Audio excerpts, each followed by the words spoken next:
अगली खबर समाजवादी पार्टी नेता आजम खान से जुड़ी हुई है। आजम खान ने सुरक्षा लेने से इनकार कर दिया। पिछले दिनों खबर सामने आई थी कि आजम खान को वाई श्रेणी की सुरक्षा दी गई है, लेकिन वाई श्रेणी की सुरक्षा लेने से आजम खान ने इनकार कर दिया है। कह रहे हैं कि मैं अकेला था, अकेला हूं, सुरक्षा मिली है तो लिख कर दें। आजम खान ने कह दिया सुरक्षा लेने से इनकार करते हुए कि अगर सुरक्षा मिली है तो लिख कर दें।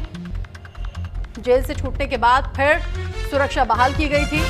23 महीने बाद जेल से रिहा हुए हैं आजम खान। जब से बाहर आए हैं एक के बाद एक जो उनके बयान है वो चर्चाओं में बने हुए हैं। ये भी खबर पिछले दिनों सामने आई थी कि वाई श्रेणी की जो सुरक्षा है आजम खान को वापस दी गई है, लेकिन अब अपडेट ये कि समाजवादी पार्टी के नेता आजम खान ने सुरक्षा लेने से इनकार कर दिया है। कह रहे हैं कि अगर सुरक्षा दी गई है तो लिखित में लिख कर दें। 23 महीने बाद जेल से रिहा हुए आजम खान और उनकी सुरक्षा जो वाई श्रेणी की थी वो बहाल की गई थी सिस्टम की तरफ से, लेकिन आजम खान ने सुरक्षा लेने से मना कर दिया।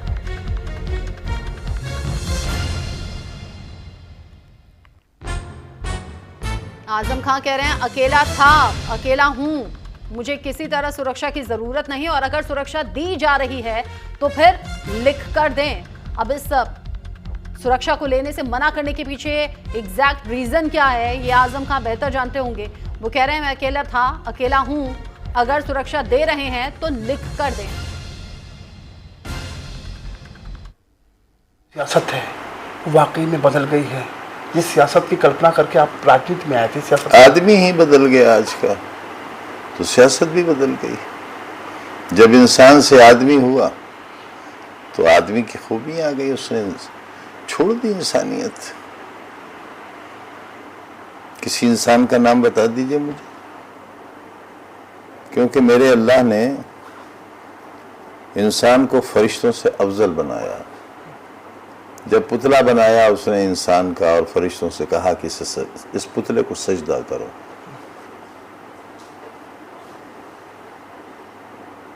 तो शैतान जो सबसे अलग था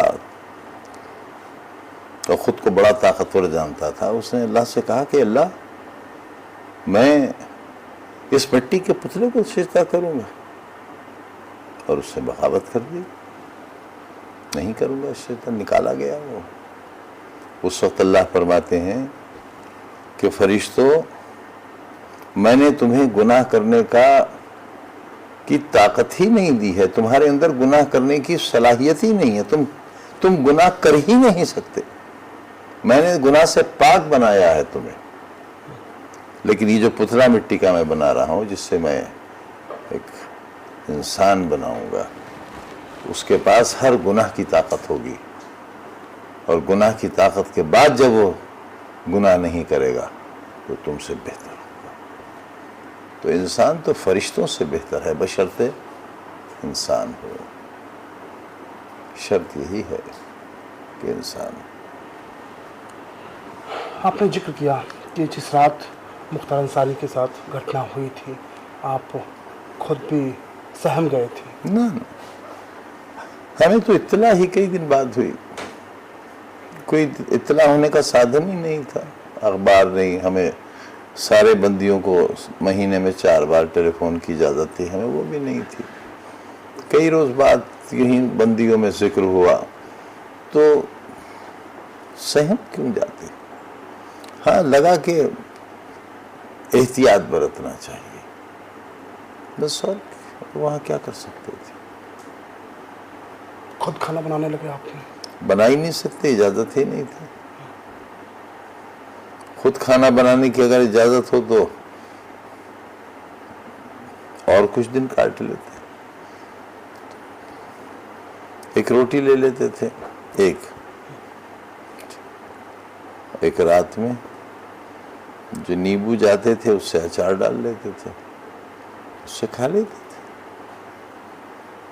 वही खांसी है जो आपके साथ भी बैठकर खांस रहे हैं मुस्तकिल।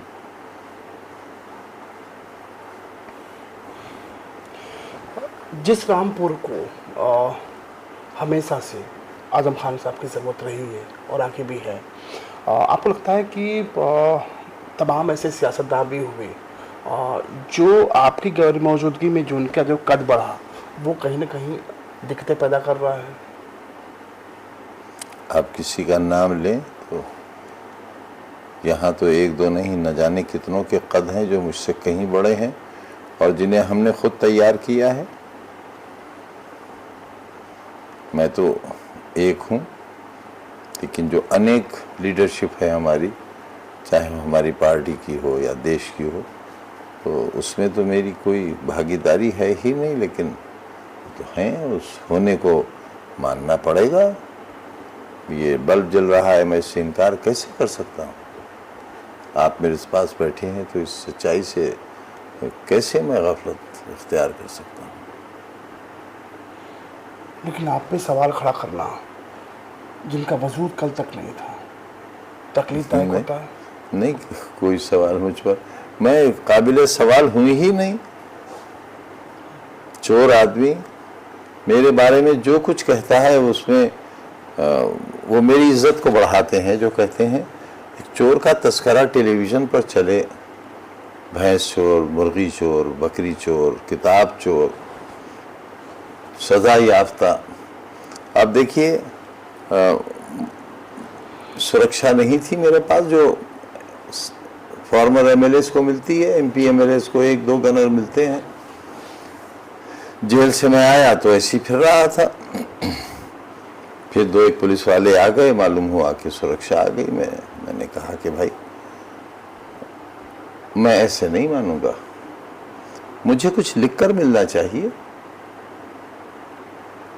कि मुझे सुरक्षा दी गई है। आज अखबार में पढ़ा, एक बड़ा हिंदी का अखबार है, उसने लिखा है कि सरकार में विचार हो रहा है कि जो गलती से सुरक्षा दे दी गई है इसलिए कि उस वक्त उनका अपराध साबित नहीं था। अब तो उन्हें चोरी में सज़ा हो चुकी है, मुर्गी चोरी कराने में, तो सज़ा याफ्ता को नहीं दी जा सकती सुरक्षा और एक दो दिन में सुरक्षा वापस हो जाएगी। तो मैंने अभी कहा उन लोगों से कि भाई एक तो मुझे लिख कर दे दो और ख़बर यह है कि वापस हो जाएगी, तो मैं एक दो दिन के लिए क्यों अपने आप को ख़तरे में डालूं? आज आप चलो मेरे साथ। तो मैंने अल्हम्दुलिल्लाह अभी तक मैं अकेला था, मैं अकेला हूँ। तो मामलात और हालात तो यहाँ तक हैं कि ये एक दो पुलिस वाले भी क्योंकि सज़ा याफ्ता हूँ, लिहाजा शायद ये भी वापस हो जाए। और जब तक मुझे इस बात का एश्योरेंस नहीं मिल जाता, तहरीरी इंश्योरेंस कि नहीं ये रहेंगे, तब तक मैं कोई सुरक्षा नहीं लूँगा।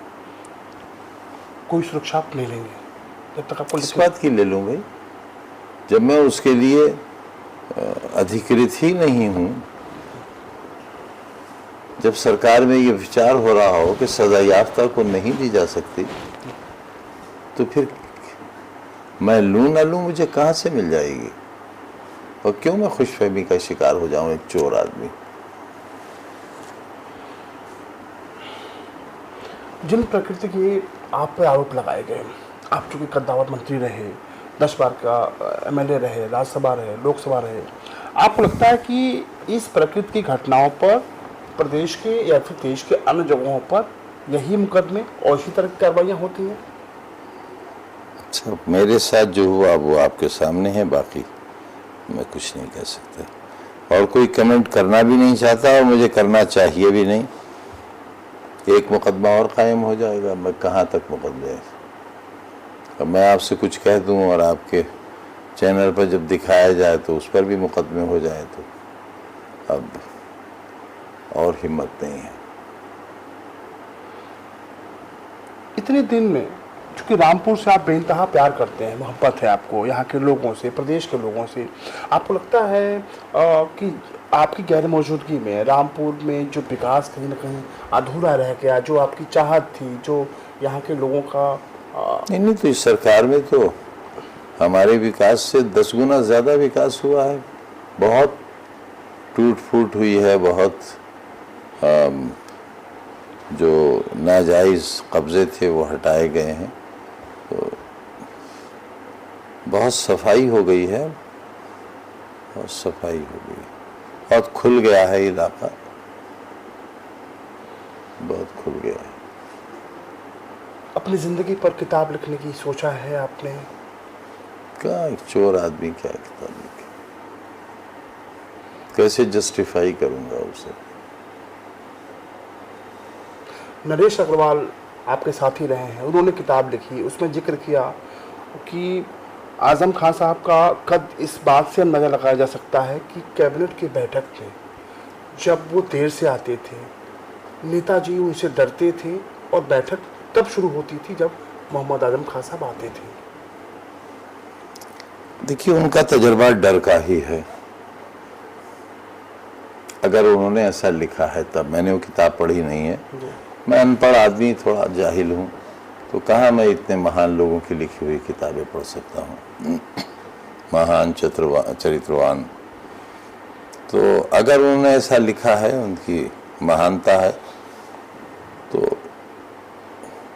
उन्होंने शायद उस डर को सामने रखा जिस डर से वो दल बदलते रहे। मैंने किसी के डर से कभी कोई दल नहीं बदला। मेरे और मुलायम सिंह जी के कुछ रिश्ते ही ऐसे थे कि उनका मन ही नहीं लगता था कैबिनेट में मेरे बगैर।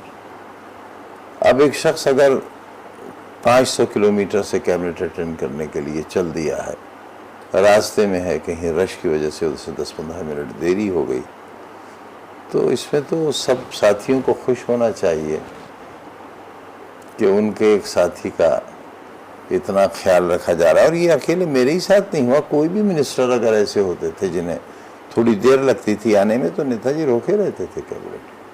तो उन्होंने अकेले मेरा ही नाम क्यों लिख दिया, उनका शुक्रिया बहुत बहुत। सुरक्षा लेने से इनकार कर दिया आजम खान ने, साथ ही ये भी कह दिया अकेला था, अकेला हूं। बेबाक तरीके से बोलते थे, लेकिन आज संभल कर बोलते हुए नजर आए। कह रहे अब हिम्मत नहीं है और ज्यादा केस झेलने की। छोटा सा ब्रेक।